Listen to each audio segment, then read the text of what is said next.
another one of his sort of signature champions. Evelyn, who he did very, very well with at the All-Star game, has not necessarily had the same level of success during the summer split now, but is definitely going to be a decent pickup, going to help out the ganks. And when you combo the likes of Destiny with the stealthed up Evelyn ganks, it's a very scary combo. So Tristana, let's talk about Tristana here, because Froggen's been playing AP Tristana. That's a definite possibility here for Evil Geniuses. Whether it actually gets locked in or not, we'll have to see, but I think Alex could actually have a couple of problems with that if it comes in. The theory behind it is brilliant, because Zach, Eve, they have to be in your face, they've got to be jumping around, they've got to be close up to you, and Buster Shot can get rid of all of it. Yeah. So I really like the idea of it, but it's very risky, and I think Cassidy's going to be better. As opposed to kicking people away, he can just rift walk to safety. So a little bit more of a traditional pick. Not going with a Protect the Vayne comp that I thought they may have with Orianna. Instead, trying to counterpick Alex. So Froggen's decided that dealing damage and dealing with Twisted Fate is a little more important than protecting Yellow Pete's. And we're going to be seeing Genja picking up the Misfortune here as well. So very comfortable champions across the board for Gambit. Yeah, and I would say comfort champions even for Evil Geniuses as well. Maybe with the exception of Yellow Pete's Vayne, which is not something that we traditionally associate with him. It is a very, very good comp, and it's actually very reminiscent of what MVP Ozone ran just earlier today in the OGN, but as opposed to putting an AP damage dealer in the mid lane, they had Zed. It worked very well with him for one reason. If the damage dealers of Cassidy and Vayne can get ahead early, it becomes very difficult to kill them because Lulu just goes Stand United. And if that doesn't work, Lulu goes Wild Growth. And if that doesn't work, Stand United comes in. I'm 2 steps ahead of myself. His brain is too fast for even himself. Quick shot. And that is the... Oh god. So we're gonna get into game here then, and the final time that Evil Geniuses and Gambit are going to be meeting up here. And as you said, comfortable champions pretty much across the board for this one. And I'm intrigued to see whether this this boot camp has had an effect on Gambit in the way you said. And I think you made a good point in that they've beaten yesterday teams that they'd already beaten, and today is when we're going to find out if they can really be a different Gambit and change the results that have been going against them so far in the summer split. So just as we're loading up into the game, the one thing I really want to talk about is the Twisted Fate pick. We've seen it once yesterday on Alex again. It was against MYM, and he did very well with the champion. Twisted Fate in particular, yes, the global passive was changed, but I don't feel like that's the real nerf to the champion. The biggest change came to pick a card. And what used to happen with pick a card is you would have a 10-second timer. You'd push the button, you could lock in a gold card on the first cycle within like 1 or 2 seconds, and then you would have 8 seconds of zoning. Nobody can get in range, nobody can walk up to you, and because that threat was always there. That's now been changed to a 4-second lock-in time, followed by a 6-second potential to throw. So it's significantly different, and it gives you a much safer time frame to work around, and we'll have to see how well he can work against Froggen's Cassidy. Yeah, and that's the thing. It's not even the difficulty of being able to pull it quicker from this one, because these guys could probably do that if it's a 2-second time frame for it. So it's all about that whole zoning possibility in there as well. And if anyone can pull this one off, Alex might just be that guy. And then you see the head-to-head. We've mentioned it before. 3-0 is the lead for EG. And of course, Gambit didn't win in week 8 because that would then not be 3-0 for EG. We're being trolled here by the stats, man. He's busy working out the maths on the table for the end of the week, guys, so don't worry about that one. So here we go then. Level 1. Right now, both teams set out in a line across the entire map. Who would have guessed a defensive start from the stalwarts of Season 2 with Season 2 reminiscent compositions, albeit with some new champions? I think we're going to have a slow laning phase. You can see that both teams have actually swapped their solo laners to the bottom, both of their duo laners to the top. And yesterday when EG did this, Wicked was playing Aatrox against NIP's Mima, who was on Yorick. And he specifically wanted the matchup. He said, I can win this. I've been playing the solo queue. I want that. And I think the same situation may have come up now. Shen can do very well against Zach in the early game. So, are we going to see anything happen here? Just the side of it says, probably not from what we're seeing. But we did see Shen going down there. And it's like, you know what? I'm going top, guys. I'm going to go top from this one. And it'll leave that Vayne Lulu down in the bottom versus the Zac. It looks like both teams going to start on the bottom side of their jungles, which means the red for Snoopy and the blue for Diamond. Technically advantage Gambit because their wards are deeper. So they were brave enough to extend a little bit past the river, and they'll have a little bit more knowledge to work with. The Explorer ward that was put down near the red buff, or the ward that was there, has just been cleared out thanks to a very early pink ward by Crepo. And that serves two purposes. Number one, clears the vision, and number two, it's against an Eve. So if Diamondprox tries to invade, he will be revealed. Yeah, that's very, very true from that one. We can expect more pink wards coming out than normal here in this game because of that Evelyn, which could be a bit of a thorn in the EG side. But we've seen Eves as well that just haven't really got going. And I'd say even Eves from Diamond that have not really got going. But look at this. Pink ward down on top of the blue. Diamond is going to be able to come across from this one. Doesn't have Smite available, though. That's a real problem. Snoopy knows that there's something up here. He's playing this defensive. He's been caught. He's going to get caught. There is a flay coming down. The Ignite is burning, and first blood comes in for Diamond.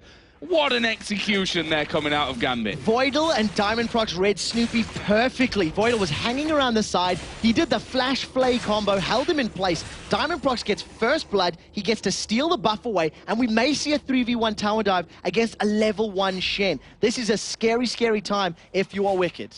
Yeah, it certainly is going to be scary from this one. And interesting to see what he's skilled in first here, because I'm pretty sure he's not going to have that Shadow Dash available. Faint. No, he doesn't. So this is dangerous. He's one creep away from hitting level 2. So with the taunt and the feint, it might keep him in play a little bit longer. Diamondprox has just been revealed, and he's actually just scared Snoopy away. I think they want the tower more than they want the kill. Yeah, that certainly looks to be the case from this one. But again, great zoning, positional play there coming out of Gambit and of Diamond in particular. And while all that was going on, Alexich even left the lane to move up towards top. They want to do two things here. Snoopy's been caught. Oh, that hook almost landing from Voidal there off the side. That could have been a dead Snoopy for a second time if Voidal had have connected there. Diamond is doing so much work right now because the main focus of keeping Shen back, keeping Wicked down, is they want to delay his level 6. They want to buy a couple of minutes time where Alexich can use Destiny later in the game without worrying about Stands United. And that's definitely going to play into their favor. We've seen how impactful the first Destiny was from Alex yesterday, securing a double kill and 2 towers, actually. So we'll see if they can mirror that right now. And the problem is Wicked has no choices really right now, because we know that the best way to defend against a 3-man push on a turret is to have your jungler come cover it, but they're behind in levels, so they can't actually stay there. They're being zoned out of it completely. Wicked has to simply wait until that turret goes down and then move out, but he's got to be careful on that front as well, that Diamond isn't sniffing around. So Diamondprox has spent more time in EG's jungle farming than he has in his own right now. Than Snoopy has. Even Snoopy as well. Snoopy was forced back 3 separate times in the top lane. He was forced to recall, go back to the bottom lane. He's level 2 to Diamond's level 4. He's got 5 CS to Diamond's 16. And he's been forced to go double golems in our Wraith camp just to try and make it up. This is a massive deficit in the very early game here that EG needs to make up. And here comes another red buff for Diamond. The first one, of course, on his side of the jungle of the game, but pretty much going to refresh that red buff as it's about to run out. So that is just perfect timing here for Diamond. He goes back away on his path. Snoopy only at level 3 now, right now, and look at the creep score between them. That tells a big story. Yeah, at this point in time, Snoopy is just basically a non-factor. He's going to be reliant on a Wither and an ultimate to be an impact in the later game. He's not even clearing the wolf camp. He has no idea where he wants to go. He's unsure of the pressure. And we even see Froggen teleporting to the mid lane just to not miss CS. So even that ability is not available. EG looks a little lost. Is Snoopy trying to delay the wolf camp here so that it doesn't get taken away? I mean, he needs that farm now, to be fair, in my opinion, to get himself straight back into this one. This is very interesting stuff. He's now going to go back into there. So there's obviously a big thought process gone in behind that one. And other than delaying it so that it can't be taken away, there's no other explanation in my head. The other alternative is that he was playing a little bit of bait to maybe try and see if there was any Gambit vision to try and pull Gambit into the jungle. But other than that, it's a very questionable move. Right now, 2 members of Gambit trying to start off yet another early Dragon. Gambit, one of the most prolific Dragon control teams in the European LCS. They are scared away a little bit by Nasus. Yeah, I'll move away from that one. No danger of him hitting level 6 anytime soon, though. And now Diamond is coming on towards Froggen, who is level 6 here. And will, of course, therefore be able to just riff walk out to safety. No real danger there for Froggen as the hook landing onto Yellow Pete down in this bottom lane. And so far, been impressed with Voidal this week. last week I wasn't super impressed with him. There was nothing to be impressed about from Gambit's side at all, but he looks like a different player completely here in week 9. Yeah, Voidal's been doing very, very good in the 2 matches they've played, and you can see when comboed with Diamondprox, who has basically transitioned to ganking bottom lane significantly during scrims. We've heard that Diamond really likes to try and help Genji and Voidal out, what they need to do in this game, because with all the pressure on the top lane tower, Genji is 15 CS behind his opponents. And I think they smell this one here a little bit as well. The fact that Evelyn not been seen for quite a while, and Snoopy's coming down, but look at him, he's level 3 right now. And Alex look at is this, they're here going straight into this one. Alex is going to come in with Destiny. Snoopy, is he going to go down here? Wildcards from Alex are surely going to rip straight through. They're all going very, very low. Actually, they managed to pick up 2 kills in the process, and that might not be all. Genja's gone very low, and credit to EG, they're able to come out actually with a level trade from that. Whether Exhaust and Condemn was enough crowd control in CC to slow and delay Gambit, in conjunction with the tower, it was able to at least get a 2 for 2. The problem is, both of those kills landed in Crepo's backhands. And when you need your damage dealers to be scary, not your support, that's scary, because Alex is the one that picked up both of them for the bottom lane. So, mid lane Twisted Fate, not a mere Destiny from the first time. Not bad. And the thing is, it was Voidal that went down along with the jungler for Gambit, but it was Yellow Pete, the AD carry, and the jungler Snoopy, who's already so far behind anyway. So Gambit probably going to be happy either way with how that one turned out for them. What's next on the cards? Looks like it will be a blue for EG, secured this time around. There's a pink ward there for Gambit, but no one really close enough to do anything about it because they're doing Dragon. So we do see Diamondprox sitting on the Dragon with the help of Voidal. Smite is up, and you'll see Voidal tanking this one up. And obviously Diamond just finishing as quickly as possible. Gambit are really roaming and moving as a solid unit now. It's something that even yesterday they were doing a little bit more sloppy, if I'm very honest. Their games were a little chaotic. They were kind of all over the place, but they're moving with focus and direction now, and it's working very well as they secure that first Dragon and a 3,500 gold lead. So Snoopy has now managed to hit level 4. This red buff's actually going to be going over to Yellow Pete by the looks of it. No, it's not. Snoopy's just going to smite that. He needed the help with it so that he doesn't fall low enough that he has to go back again. And he needs the experience. You can see he's just about to hit level 5 right now. So he's that far behind that he needs to pick up those buffs, cannot afford to donate them. In addition, Pete is doing relatively okay. He's sitting on even CS with his opponent, and the lane is not, it's not a lost lane, even though that tower took a lot of damage. So I think it works out best for EG. Yeah, and the fact is he's Vayne, so he's going to be getting stronger and stronger as things go along. Anyway, Genja has got 2 out of a possible 3 Doran's Blades, we're going to say, for this one. Picking up those Berserker Greaves from the start of this one after getting those 2 assists in there for the 2 kills that Alex Ich picked up, and that's given him the sheen here as well. Now, the biggest item pickup that's happened in the first 10 minutes here is the fact that Diamondprox already has his Spirit of the Elder Lizard, and combo that with the stealth, the damage that he already has. These next couple of minutes are very crucial for EG. If they continue to die and lose objectives like towers and dragons, Gambit can really get a monumental advantage that may be too difficult to come back from. If, however, they hold on, they may be able to stall out until Eve's damage and power isn't quite as powerful. Well, Diamond is waiting here once again by the Wraiths, and look at this. The bottom lane is coming up from Gambit. They're going to 5-man push the mid turret. Genji's got bullet time as well, so if any crowd control lands, Genji will throw that bullet down on top. Going to pop the impure shots, and they're going to get the middle tower. Yeah, no problem. They don't even need to use those ultimates at this point. What they were going for is that turret, and they managed to get that one without any reply. That was very quick movement from Gambit as they push that bottom lane out, move the bottom lane into the mid lane, and it looked almost too easy for them. That was very reminiscent of Meet Your Makers yesterday. Yeah, and the main thing is they're using the comp to their advantage. Eve is a very quick champion. Zac can fly across the map with that slingshot, and when Misfortune's strutting everywhere, it's a lot of movement speed. Wicked finds himself very overextended gold card. He's about to get locked in. Alex decides just to farm instead, and Diamond backs away. They could have done that, actually. Even though that's a lot of HP on Wicked, he doesn't have much resistances. Yeah.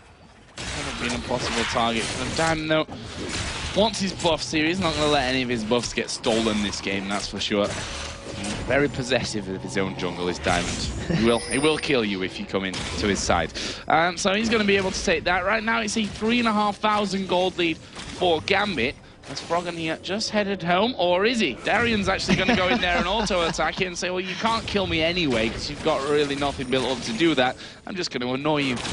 So Darian's moved himself to the mid lane, and they've sent Twisted Fate up top. Here comes Shen. Yeah, Stan United coming down towards his bottom lane. Interrupted there indeed. Twisted Fate it was. It was Alex Ich that pulled that one off. Ping's going down on towards Alex. They're going to close in onto him here with 3 men. Snoopy coming down as well. There is Destiny Pop, but are you going to get away? No, you're not. Wicked picks up the kill. It's 3-3 now in kills. So they even up the kill, but that was a little bit questionable. How is it possible that a Twisted Fate, without expending Flash, could just walk up to Wicked? He's got to pick his time to stand United a little more closely. Darian and Diamondprox are moving to the bottom lane here. They want to do another tower dive. With Let's Bounce and the Agony's Embrace, this is a dead Yellow Pete and Crepper. Oh, that's a very big face check coming out. Wild Growth does go down there on towards Yellow Pete. The bounce is coming around as Voidal will tank up the turret, hooking Yellow Pete. Kill comes down, but Voidal's going to die here. That will be Crepo getting himself another. And look at Froggen. He's picked off in the end by Diamond. Genja goes very low. Crepo has to flash away. Diamond's actually got no mana from this one. Had the red buff and thought it might be enough to push through with that, but it won't be. And that will end with a 2-for-1 in favor of Gambit plus a turret. So the tower and the kills, that is a very big advantage. Once again, carries were taken out. They only lost their support, and if you're losing Voidal for a Froggen and a Yellow Pete, that is a trade Gambit will do over and over and over again. And remember, Froggen teleported into that. He jumped into the fight to try and react and try save them, but I don't think he quite calculated how much damage and how much scariness was around. I want to highlight the fact that bullet time wasn't used, because I feel like Genja was very hesitant on his bullet times yesterday, and he is hesitant again today. Yeah, and the thing is, he was hesitant, but the ones that he did throw off were made to count. So we'll see how that all develops a little bit later on here from Genja. He's got himself those 3 Torrent Blades, and the BF Sword now added in there as well. So nothing really changing from Genja's build plan from day to day. Yeah, the Genja build, it's a variance of Bloodthirster, Lost Whisper, GA, or now Triple Doran's Bloodthirster, GA. Something like and that. A tier, possibly. I know he picked up a Black Cleaver relatively early yesterday, and that worked fairly well for Genja, but I definitely think that if they continue to press objectives like this, I would prefer to see Genja a little bit further in the back line and putting the bullet time down. It's a fairly short cooldown. Even at level 1, it is only a little over, a little shy of 2 minutes. And between fights, that's basically what we're waiting. Well, there's another buff steal coming out from Gambit. Genja says, thank you very much, I'll have that one. And that will be a little bit less for Wicked, even more less for Wicked, he's now got himself up to level 8, so he's finally clawing his way back there on the levels, but it might be just too little too late as Genja goes very, very deep. Yeah, especially when you look at the itemization here. You've just got the Kindle Gem sitting for Snoopy and over for Diamondprox. A Haunting Guy's already completed. Combine that with Agony's Embrace and those hate spikes, it's very, very scary. Even Wicked, that's 2 hate spikes that have chunked down 15% of his HP. Oh, now they're going in here on towards Crepo, and they absolutely explode him. Snoopy trying to get away, but he's going to be hooked in. There's a taunt down. The box is there as well. Here comes Genja. Is he going to go for the bullet time? No, he's not going to bother. They don't need it right now. They've got 3 kills. They're going to get the inner middle turret as well. And another out of nowhere perfect execution from Gambit. That looked like they were overextended there for a minute, 2 versus 3, and all of a sudden there's 5 there from Gambit. It was the perfect flank as Wicked does manage to sidestep the hook. Froggen's now jumped back in to try and defend, but he's forced out instantly. And I talked about how crucial these few minutes were for Evil Geniuses. They have not contained the Russians. And right now, a 5 tower to 1 is a 6,000 gold lead. 6,000 gold, 2.3 to spend for Alex Ich's Twisted Fate, and 1,000 each for both Evelyn and Misfortune at this point as well. So more spikes of power going to be coming the way here for Gambit. And well, as I said, they just look so well coordinated, but also because of this lead that they have, they're not really being challenged too much on those towers. And that's what happened to Meet Your Makers yesterday. They kind of bowed out without ever really being able to do anything. I want to say a similar thing happened to Ninjas in Pajamas yesterday. When they were playing, Dogs. They simply didn't contest. They simply didn't fight.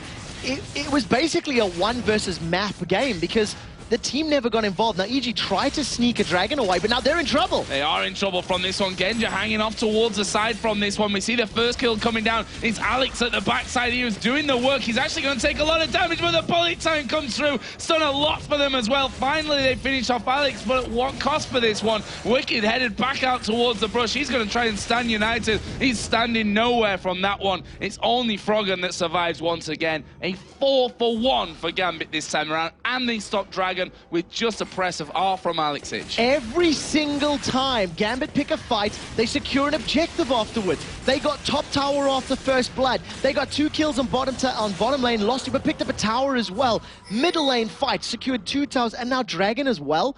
This is a 10,000 gold lead before 20 minutes, and they're already basically tower diving. We've seen it twice already this game.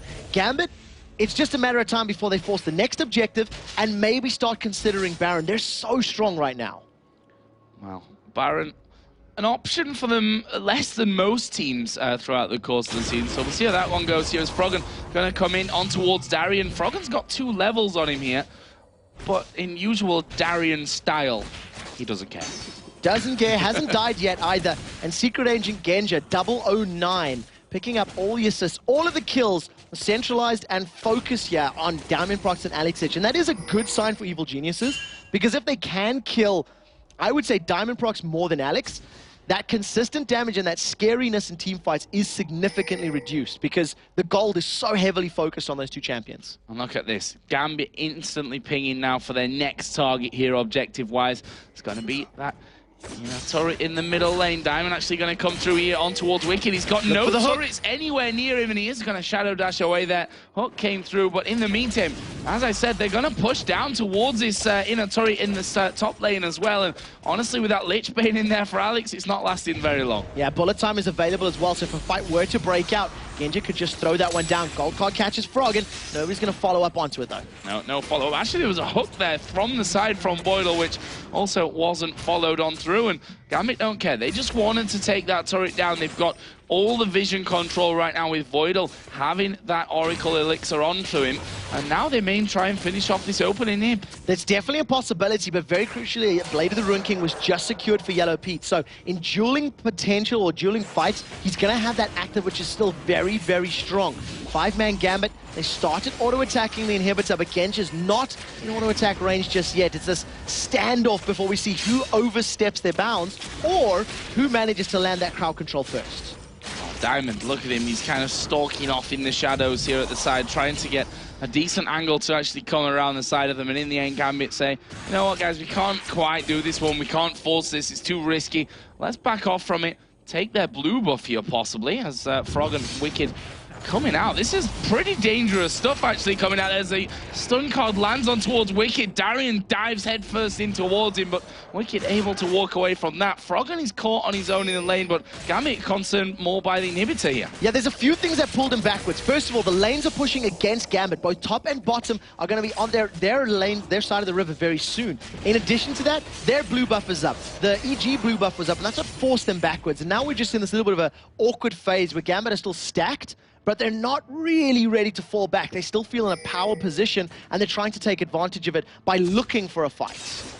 Well, they all just stood on top of a wall there and had to ping Boydell back because he missed it, apparently. There's a hook coming through. Froggen not going to be caught out by that one. The red buff's there as well for the taking, if Gambit notice. Yeah, and even if that hook had landed, that would have been a scary hook to follow up, because Gambit were on full retreat. There was nobody nearby. Genja's doing the best he can to steal this buff away, and he will do it relatively safely. As long as he doesn't get spotted, he can make it back to the rest of his team to try and defend their first tower, and the first time that Gambit will have to defend all game. Yeah, and there's the ulti actually coming out of Diamond here. Are we going to see them going in? Destiny comes in. Bullet time comes from the side. They're being absolutely ripped to pieces from this one. Let's Bounce comes in there. There's 2 kills coming down. Darien, is he going to get the slow? What? Hooked over the wall in the middle of the rift walk here. Froggen, is he going to be able to fall? He goes off towards the backside, but they're going to follow through. Diamond's been attacked by the minions, but he will survive as well. And that, in the end, will be a 3-for-0. Yellow Peak getting away with what looks like 0 0 health there. Very, very little. Crepo walked away as well, but that hook to catch up with Froggen, amazing. And even more impressive now, because of the kills they've got enough damage and enough tankiness early to force an early Baron. Because of the advantages they've built up and the composition they have, they can take this one down before Evil Geniuses can even respond. There is a teleport available for Froggen. He is going to be alive in 5 seconds, and he may try challenge, but there's no wards. He can't even get in range. No, can't even get in there. And Darian is tanking off the Baron pretty much there the entire time, going low, but not low enough to be worried. And that is the first Baron of the game going over to Gambit, and they're going to shop with all that, well, lots and lots of gold that they've got. And this is something Gambit did yesterday as well. The reason I felt like Baron was an objective for them, they took a 17-minute Baron yesterday against Alternates, if I recall correctly. They got a top lane fight, took the tower down, got some kills, and then with the advantage they had, they took Baron. And it's just something that as a team, I think Gambit and SK have learned when they can do it within the boundaries of their composition. Now we just saw one wild card pretty much taking Yellow Pete to half HP. That's how much more dangerous Alex has got since that last shopping trip. Adding in that Rabadon's death cap now to his Lich Bane also means that when it comes to pushing down those turrets and inhibitors, that they're going to do it a whole lot easier. And if you look at the items there and compare them, well, yeah, Froggen's going to get caught out from this one. Alex actually going pretty low from this, but here comes Diamond from the side. Froggen going to try and rift walk away. Slippery character that he is. There's a stun card pulled. Are they going to have the range? Ooh. Yes, he goes to Yellow Pete. Masses of damage. He flashes over. Crepo's trying to be a hero. He goes down again. That's a double for Genja. And Alex is alive. Alex just decimated Yellow Pete's HP bar. Yellow Pete needs to pick up some magic resist very, very soon. We've seen a second item Guardian Angel from Candy Panda in the previous game, and I think that's exactly what Yellow Pete should be doing now, because he's simply not a threat. There's nobody that's going to be afraid of him because of how tanky and scary Gambit is. I think he was a little bit unlucky there as well. The wild cards are actually meant to go towards Froggen, and Yellow Pete appeared perfectly on the left-hand card, which compared with which added in there with the stun card, as Froggen here is going to be face checking and then rift walking away. Froggen would have been dead so much more in this game if he didn't have that rift walk. Yeah, that's the truth. 1-2-5 right now. Diamond Procs, they're trading good damage.